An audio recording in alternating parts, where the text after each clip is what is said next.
Happy Friday, everybody. Good evening. It is the last weekday in May, May 30th, 2025. I'm Nate Eaton. Welcome to Courtroom Insider. I hope you're ready for the weekend.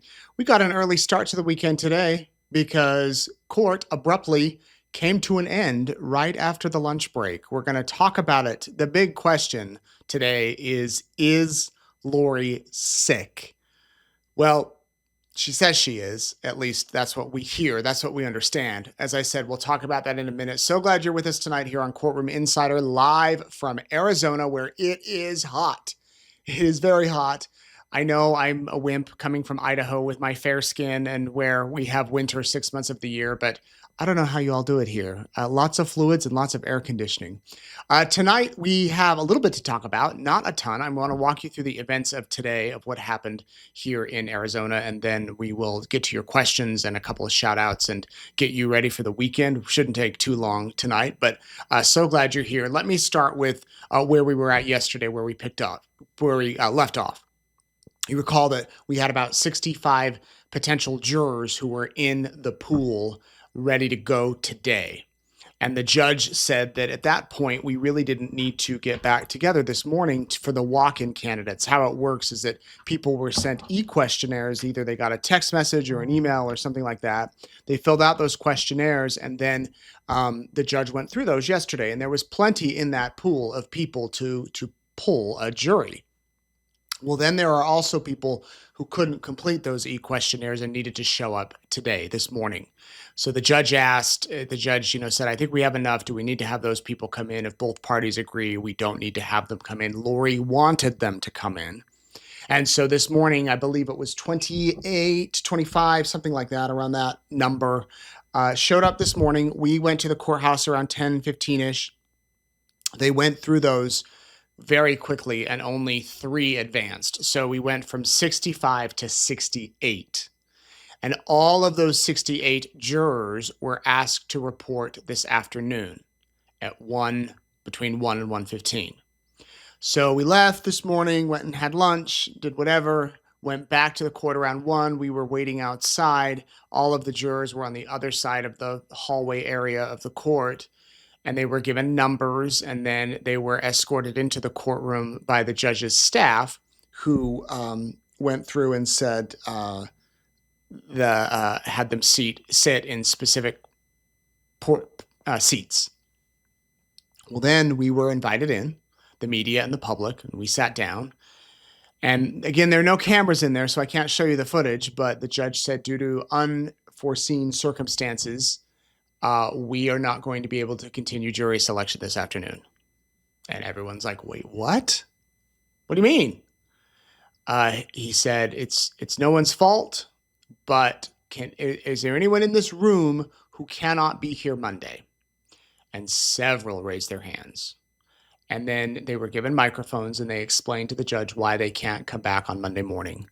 Some had work commitments, some are traveling, one woman has movie tickets for her grandchildren and wants to take them to the movies, a bunch of different reasons why people cannot be there on Monday morning.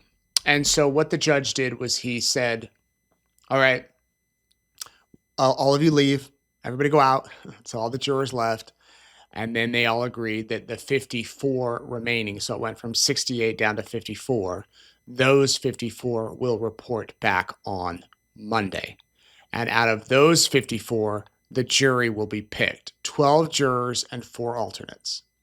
Now, that's, again, when the judge apologized to the jurors for having them come all the way down to the courthouse, that something happened that was beyond his control. And then he said a comment he let the jurors go. Oh, and then he also said, I should have backed up. This morning, Trina Kay, the prosecutor, asked about some motions that the judge has not ruled on and said, can we hear those motions now? And the judge said, I believe I'm going to issue those in writing based on yesterday's experience. I think the back and forth with Lori. So he's not even going to let her be heard verbally on those motions. She can file a brief if she wants, and she already kind of has. So the judge handed out his rulings on those motions, and then he said something to Lori about quarantining. And this is the first hint that we knew what was going on, that somebody was sick, mainly the defendant. And we did request after the hearing if we could have that one portion of the video from the For the Record system. It's FTR. It's the video recording audio system in the courtroom. And we got it. We got that little portion. They did allow the 25 or so seconds to be released. This is what the judge said to Lori. All right, will you please, I know you have restrictions on what you're able to do, but if you have issues where I know in the jail people get quarantined or something, if you don't think you're going to make it to court on Monday, please let your team know sooner rather than later, okay? Okay, so did you catch that? So let me play it one more time for you. All right, will you please, I know you have restrictions on what you're able to do, but if you have issues where I know in the jail people get quarantined or something, if you don't think you're going to make it to court on Monday, please let your team know sooner rather than later, okay? So there is where we got our hint that something was not right. Lori is sick or says she's sick. Spoke to many people after who told me the same thing, people who are kind of in the know and know about these things. A few people said they don't feel she's really sick, that she's just trying to maintain control of the situation. But other people, she did say she was sick and apparently too sick to have jury selection this afternoon. And because of that, she was taken back to her jail cell. And what will happen now is on Monday morning, instead of opening statements, jury selection will continue. Actually, the jury will be picked. So those 54 people have been told to report back to the courthouse. They'll be questioned. There'll be,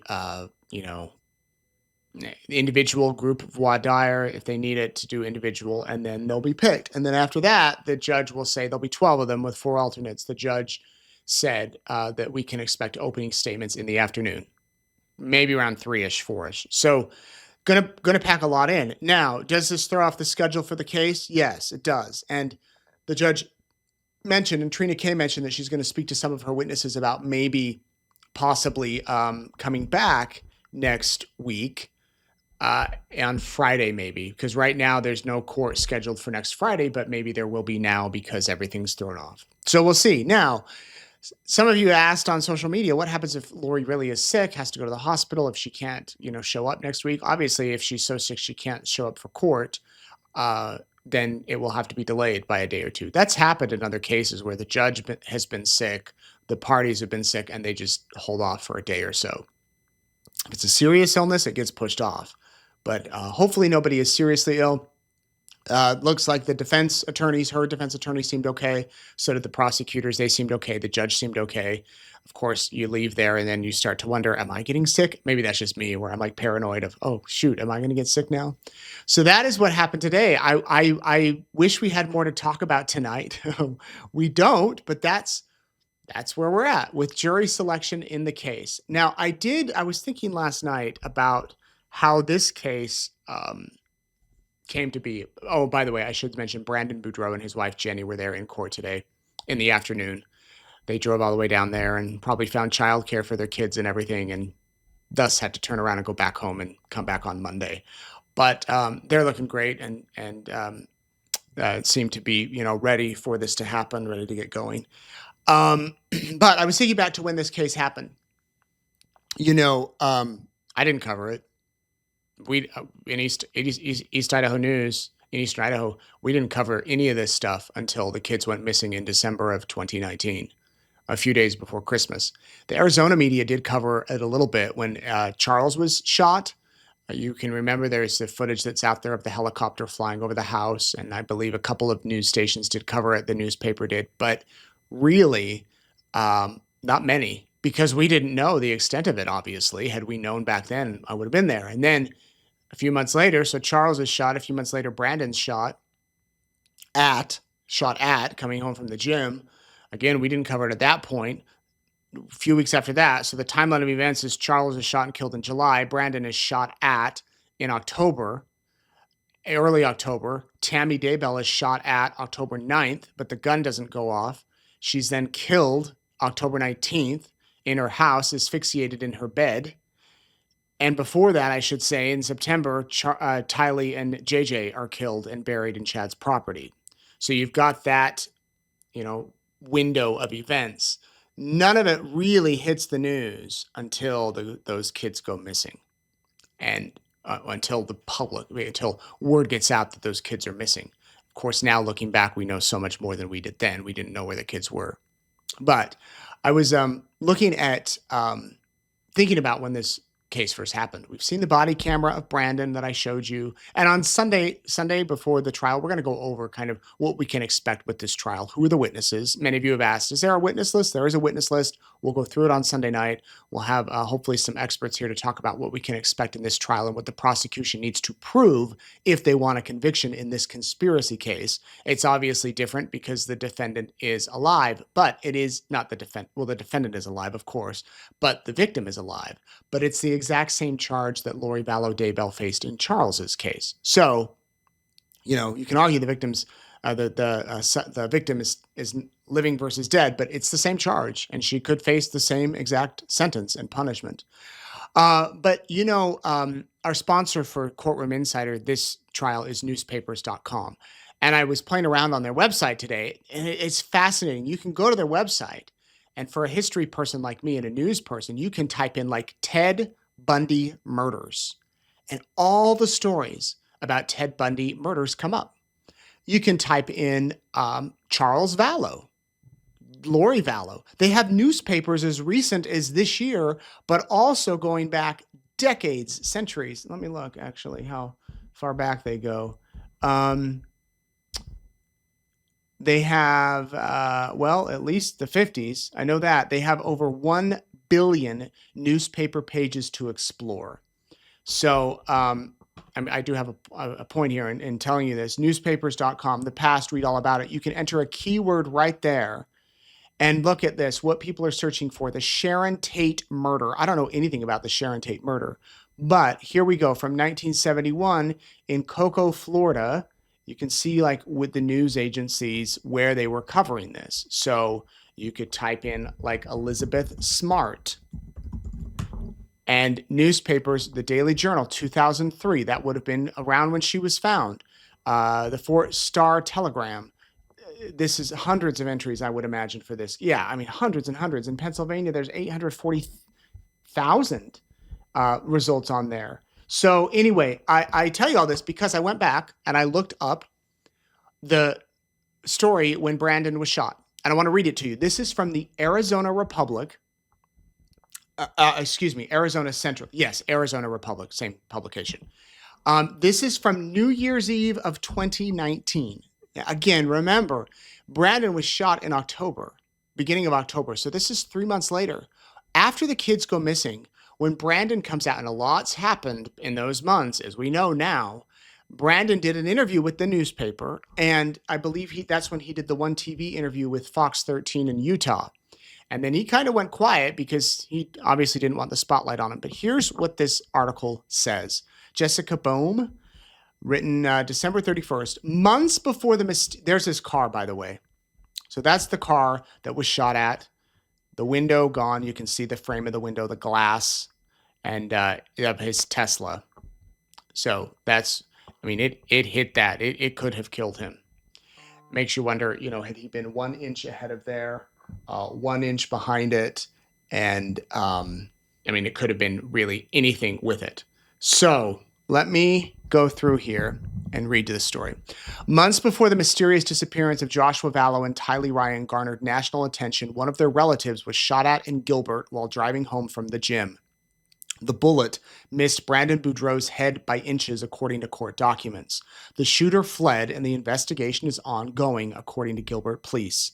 The attempt on Boudreaux's life occurred October 2nd. The Jeep that his would-be killer was driving was registered to Charles Vallow. Vallow died July 11th, shot to death in Chandler by his wife's brother, while his son Joshua Vallow, 7, and his half-sister Tylee Ryan, 17, watched. Again, some of the facts that we know now, we don't know for sure if JJ was in the house with that. Tylee, we've heard was, but remember, this is reporting that's nearly 5-6 years old. So just keep that in mind. You might read it and be like, why'd they report that then? It's because we didn't know any difference. Boudreaux believes Charles's death, the children's disappearance, and his attempted murder are connected to a radical religious group that the children's mother, Lori Vallow, joined about 18 months ago. Quote, I just don't know how people can get so wrapped up that they can end up in this space where these people are. It's just so radical, so different, Boudreaux said. Boudreaux's ex-wife, Melanie Boudreaux, is Lori's niece. She began spending time with Lori and the religious group and suddenly demanded a divorce over the summer, Brandon Boudreaux said. I thought I had a happy marriage, so it was pretty overwhelming, Brandon said. Before the divorce was final, someone driving Charles Vallow's vehicle attempted to kill him, Brandon said. Brandon was about to pull into his driveway when he saw a gun with a silencer poke out of the Jeep's window, he said. He heard a gunshot as his driver's side window shattered. Police later confirmed that the vehicle was registered to Charles Vallow. Charles Vallow was Lori's ex-husband. She divorced him, joined the religious group, and married Chad Daybell weeks after Daybell's wife died suddenly at age 49. Over the summer, Charles Vallow came from Texas to visit Lori Vallow and their children. But after he arrived to pick up his son, Charles and Lori Vallow started arguing. Lori's brother, Alex Cox, intervened and killed Charles, police said at the time. The investigation into Charles's death is ongoing. Detective Seth Tyler of the Chandler Police Department said on Friday. On December 12th, Cox himself died. The cause of death is unknown at this time, Gilbert police officer Danny Covey told the Arizona Republic on Friday. The investigation is pending the results of an autopsy, which could take a few weeks or months, Covey said. Joshua Vallow and Tylee Ryan were at the Chandler home when Charles Vallow was killed. It was shortly after Charles Vallow's death that relatives stopped hearing from Tylee and Joshua. The children were last seen on September 23rd in Rexburg, Idaho. Rexburg police are investigating the disappearance of the children with assistance of the FBI. Lori Vallow and Chad Daybell are not cooperating with police. In social media posts and media interviews, family and friends of the couple have described the couple's religious beliefs as cult-like and troubling, saying they spoke frequently of the end of the world. Sean Bartholick, an Idaho-based attorney for Lori Vallow and Chad Daybell, issued a statement to some media outlets saying Chad Daybell was a, quote, loving husband and has the support of his children and in this matter. Quote, Lori Daybell is a devoted mother and resents assertions to the contrary, the statement read, as reported by East Idaho News. We look forward to addressing the allegations once they have moved beyond speculation and rumor. I'll pause there and say I believe the allegations have been addressed without speculation and rumor. But that was the statement at the time. After his attempted murder, Brandon asked the court for full custody of his 4 children and requested Melanie not see their children without supervision. Quote, the agents investigating the shooting have indicated to Brandon that they have concerns over the children's safety if they remain in the care of their mother unsupervised, Brandon's attorney wrote in a court filing. In that filing, Brandon's attorney expressed his concern about Melanie's relationship with her aunt, Lori Vallow. Melanie frequently spent time with Lori and took their children to her home, according to the filing. Brandon said through his attorneys that he worried his children were, quote, at risk of imminent physical and emotional harm if they were to return to their mother. When she was alerted of the shooting, Melanie did not express concern for his safety or the safety of the children, Brandon claimed in court documents. About 2 weeks after the shooting, Melanie texted Brandon that she had decided to move to Boise, according to court documents. The kids could remain with you in Arizona. You could arrange for daycare, and I could have the kids for school holidays and summers. Or I could take the kids to Idaho and enroll them in school there, and you could have the kids for school holidays and summers. Please let me know what you'd like to do, Melanie texted Brandon. A judge granted Brandon temporary custody of the children. Brandon said he is living with the children in hiding out of state. In November, Melanie was arrested on suspicion of trespassing on Brandon's parents' property in American Fork, Utah, according to the Utah County Sheriff's Office. She was released from custody that same day. Melanie did not respond to the Republic's request for comment. Brandon said he is just a normal guy who thought he had a simple life, a wife who loved him, 4 kids they both adored, and a dream house in Gilbert. The religious group his wife's family became entangled with has uprooted everything, he said. Brandon is calling on anyone with information about this group and their actions to come forward and help bring resolution to their lives. He's particularly concerned about Joshua and Tylee and finding out what happened to them. I know that there's people that know more information than what they're sharing. Just come forward and help this end, he said. Anyone with information about the children or the situation is asked to contact Rexburg Police. It's wild, for me at least, to go back and read that from 2019. Now, from all that I understand, Melanie and Brandon have worked out their child custody issues. Melanie is remarried and living in Arizona. Brandon, of course, is remarried and living in Arizona. And that is what the news reported back in 2019, December. And here we are. Who would have ever imagined when he did that story, that interview back then, that we would be here almost 6 years later awaiting trial for that shooting incident? And how scared would you be if you have a spouse, a partner who you believe is into this cult and these beliefs, and you have kids? And what would you do? And that's why he went into hiding in Utah. So anyway, that just wanted to read that to you. And here we go. Let me go ahead and read some of your questions. Yeah, thanks to newspapers.com. You really get lost in there and exploring all sorts of information that's on there. Let me go to your question. Actually, first, let's start with some shout outs. Friday night shout outs. Hillary Sue and her husband Ethan. He sits beside her on the couch, certain we won't acknowledge them. Well, Hillary Sue and Ethan, we're acknowledging you tonight. I hope you're watching on your couch. And now you can say that we acknowledge you. So thank you. Of course, we're going to watch you. Maria Paz from Argentina. Awesome. We had somebody from Argentina yesterday, too. So that's amazing. Kathy from British Columbia, Canada. Thanks for watching. Tara from Sydney, Australia. Leilani, you've watched since the beginning and really love me. And I really love you and your team. You have a fan for life. Well, that's kind. Thank you. You don't want to say that because I could do something really stupid and then you won't like me anymore. Kate Hanlan from Australia. We have Orsolia Goal, who watches from Austria, Vienna. Incredible. Joseph Posse in Utah. Janet Fellows from Rugby, England. And Karen Slaw from Richland, Washington. Thank you all so much. You're the best. Really appreciate you watching and supporting Courtroom Insider. Oh, wait. I forgot to tell you. We're doing a sale on our shirts on eastidahonews.com. From now until Sunday, just for those of you who watch, if you use the promo code PRETRIAL, all one word, PRETRIAL, PRETRIAL, you get 15% off anything on the East Idaho News store. But I need to show you where to find that stuff. I'm just checking right now. Pre-trial, 15% off everything through Sunday night at 11:59 p.m. Mountain Time. We have some mugshot shirts left, and we have some crime shirts left. And I'm going to show you where you can find those. If you go to eastidahonews.com/shop, and we're doing free shipping. So free shipping and 25% off. If you're not in America, if you're overseas, go here. And I'm sorry, the sale doesn't apply to things on this store. This is our third-party site. But they have hoodies and mugs and hats and shirts, and you can order there. But if you order here through this part of our site, the Bear World passes are gone. I don't know why they're still on there. But anyway, if you order an Ain't Nobody Got Crime for That, Local News Matters, Guilty of Following East Idaho News, the mugshot shirt, the Secret Santa sweatshirts, hoodies. We have a couple of number one fan shirts left, and we have a couple of chopper shirts. Get to the choppa.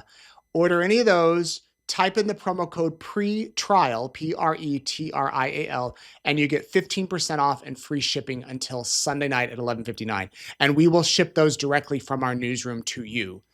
Whatever's left. There are, on a lot of these, there's not a lot of sizes left, but we just want to clear off our shelves.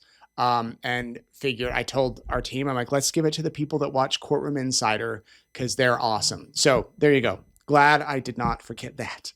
Okay, here's your questions for the night. Got a lot of questions last night. Thank you.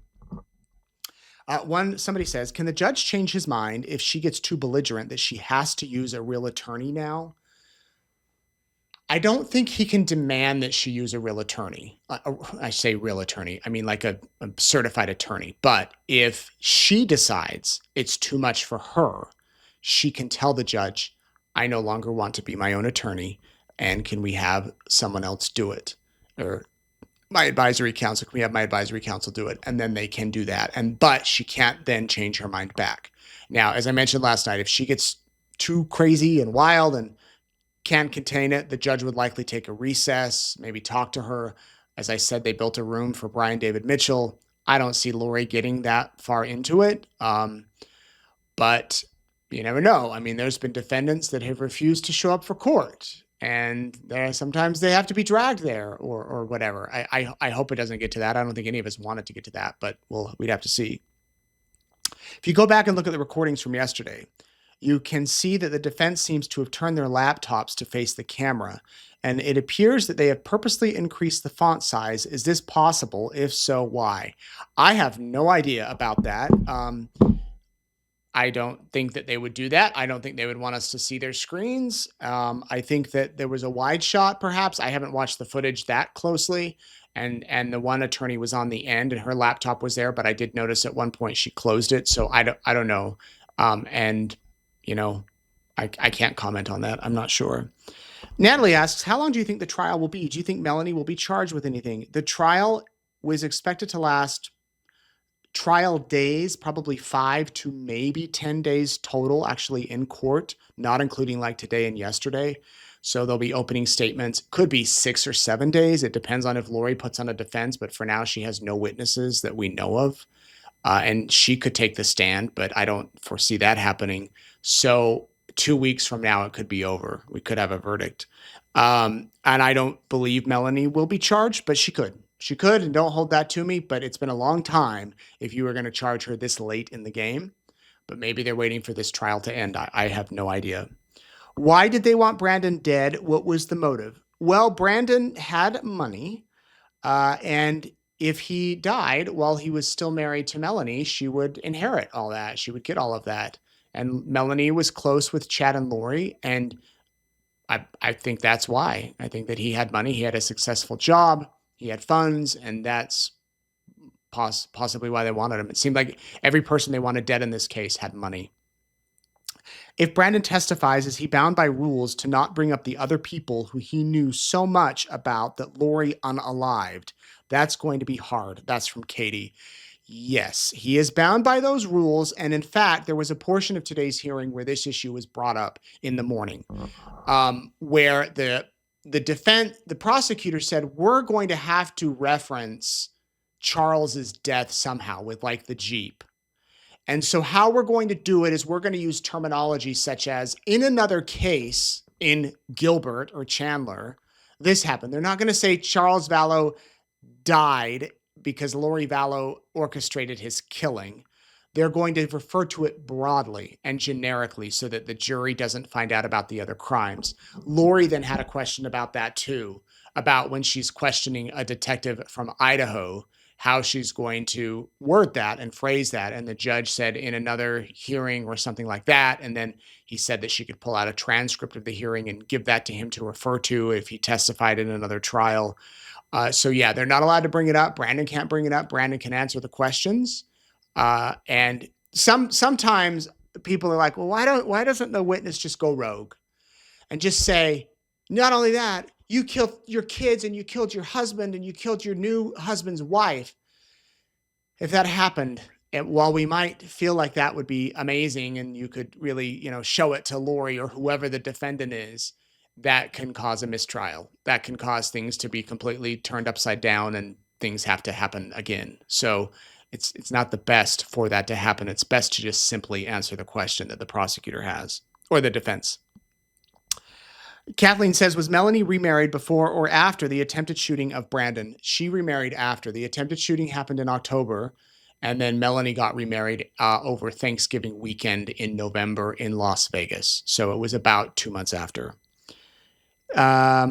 Hillary Sue, have you met or interviewed anyone that's been in jail with Lori? I would find that to be fascinating. I have. I did an interview years ago with someone who was in jail with her. Let me try to find it and you can read it. It's not an audio or a video interview. So I have to tell you that the inmate interviews are tough because you have to put into question that they're, not always honest. Neither are any of us always honest, but we have to be careful because what if they just make this stuff up? That being, I'm not saying that this woman did that, but I'm checking. Maybe I did have video, or maybe I just kind of talked about what our conversation. This was back in 2020. So let me see what we have here. I'll play it for you. How's that? Madison County Jail is speaking out about how the mother was acting days after she was taken into custody here in eastern Idaho. Welcome back, Lori. Where are your kids? Daybell arrived in Rexburg on March 5th from Hawaii. She didn't have much to say to me then, but when she was booked into the Madison County Jail, she opened up to a woman who was in the same jail pod. Now, this woman has asked EastIdahoNews.com not to use her name for safety reasons, so we are calling her Melissa Cook. Jail officials confirm that the two were in a segregated pod from March 5th through the 8th, and they were the only two women in there. Cook says she made it a point not to ask Daybell about Joshua J.J. Vallow or Tylee Ryan, her children who had been missing since September. Nobody knew where they were at the time, but Cook did not want to bring them up because she wanted to build a relationship of trust with Daybell. Cook says Daybell was always upbeat and friendly. She never showed any sign of heartbreak, never cried, did not appear to be disappointed, and was glad that she was no longer incarcerated in Hawaii because she said that there were roaches in the facility in Hawaii and that the conditions were, quote, awful. Now, the day after Daybell was booked in Rexburg, she was scheduled for her initial court appearance in Madison County. You might remember media outlets from across the country were huddled outside and hundreds of people showed up. Daybell complained to Cook about her dry skin. She was worried about how she would look during the court proceedings, so Cook gave her some lotion, deodorant, and makeup she had purchased from the commissary. Now, many inmates also use Jolly Rancher candies and colored pencils for lipstick or eyeshadow. Cook says Daybell knew that this was a big deal and she was actually looking forward to it. When she returned to her jail cell hours later, she wanted Cook to watch the news with her. Actually, when it came on, she said, "Here it comes. Here's my story. Turn it up. Let's see what they say about me now." Now, at that point, the big issue was whether Daybell was going to be able to post $1 million bail. Cook says she was coming and going from her jail cell to meet with her attorneys constantly. And one time, Cook said, "Are you going to be able to post it today?" And Daybell responded by taking her hand from her head, rubbing it down her body, and saying, "We'll see if all of this is worth $1 million." When Daybell was not with her attorneys, Cook says she was likely talking on the phone or having video chats with her son Colby or new husband Chad. Cook recalls her telling Colby to read the book of Job and saying that he would understand the challenges she was going through. Daybell said she was being tested like Job. At one point, she said, "Colby, just listen to me. Everyone wants to know what's going on, but it's none of their business. God doesn't judge me, and they shouldn't judge me. The prophet says to stay off social media, so don't go on there." Cook describes Daybell's calls with Chad, her husband, as, quote, nauseating. She said that Lori Daybell wanted attention and affection and reassurance from her husband that he loved her, and she always made sure that she looked good if they were communicating. Daybell never spoke to Cook about religion, but spent her free time reading scriptures and praying. And all along, Cook believed that her children really were alive. She said that she thought Chad and Lori had taken them to a polygamy compound while she and Chad decided to start a new life together in Hawaii. Well, after 4 days, deputies came and took Cook from the segregated portion of the jail to another part of the facility so that Daybell could be in isolation. Later, Cook went to another facility, and when she was released last month, she actually texted Lori Daybell to see how she was doing, and Daybell responded. Daybell said, "How are you doing? I've been praying for you. I'd love to visit with you. I'll schedule you in later today. Hopefully that will work." Well, that meeting never happened. Daybell, of course, remains in jail awaiting her arraignment, which will be on Thursday, where she will plead not guilty or guilty to the charges. As for Cook, she says she'll always remember something that Daybell repeatedly said in jail, and that was, everything has a purpose. God has a plan for everyone.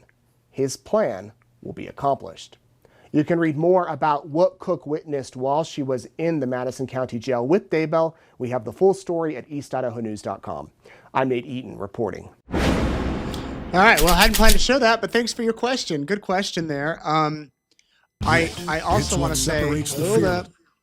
I also want to say that a couple of weeks ago when I was here, a woman reached out to me who served time in jail with Lori, I believe after Lori was found guilty in Idaho. She went back to Madison County to wait for sentencing.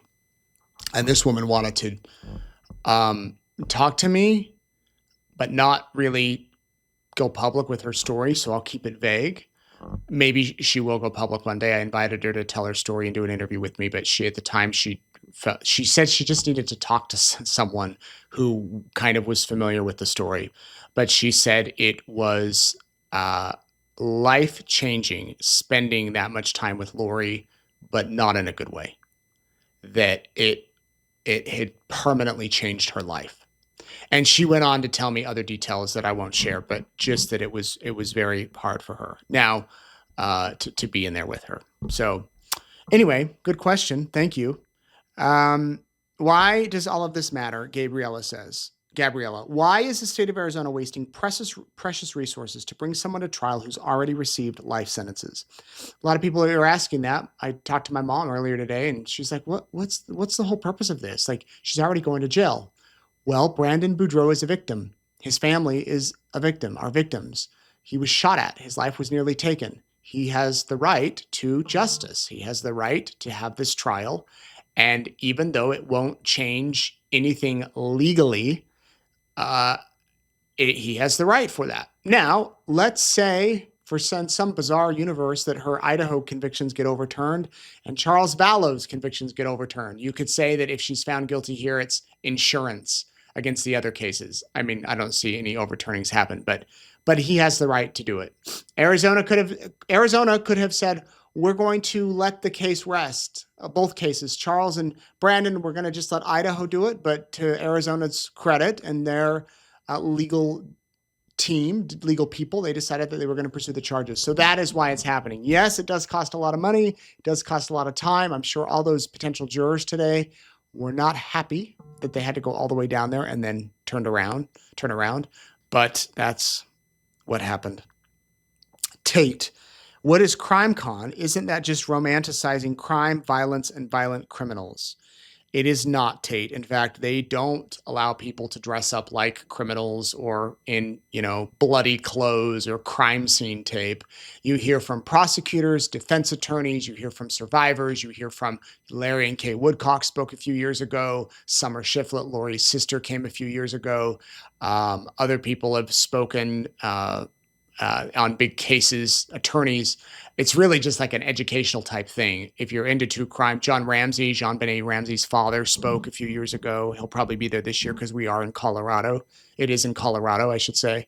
But yeah, that's what CrimeCon is. And you can go online and learn about it. I know it's not for everybody. My wife was a little weary about going, but she actually really liked it. And she's not a big true crime person. By the way, thank you all for your kind words and thoughts. Erica's home and doing well. She had a little procedure yesterday, you could say, and she is doing much better today. And it was our daughter's last day of school, and so she helped out with the final graduation type activities, meaning 6th grade graduation, not 12th grade. Glad we're not there yet. Susan asked, does Lori make eye contact or look at you? At me? Funny you asked that, Susan, because she did today. In fact, we smiled. We smiled at each other. After the morning session, she stood up. She went to leave. I was seated. Normally, the media are in the back row, but during jury selection, we were able to sit much closer. So I was on the second row directly behind the defense table. And when she stood up, we did make eye contact, and she smiled at me. I smiled back, and you're not allowed to talk. If you're caught talking to the defendant, big trouble. You'll get kicked out. I think that's it for our questions. Thank you all for sending in some good questions and for watching tonight and being with us during Courtroom Insider. We'll be back. I'll be back Sunday night again with a preview of what we can expect next week on the trial. If you are interested in coming Monday to court, Well, I don't know how that's going to work with jury selection because if there's not enough seats for all the jurors to sit, the judge will have the public out. But I imagine though there might be 30 seats, maybe 40.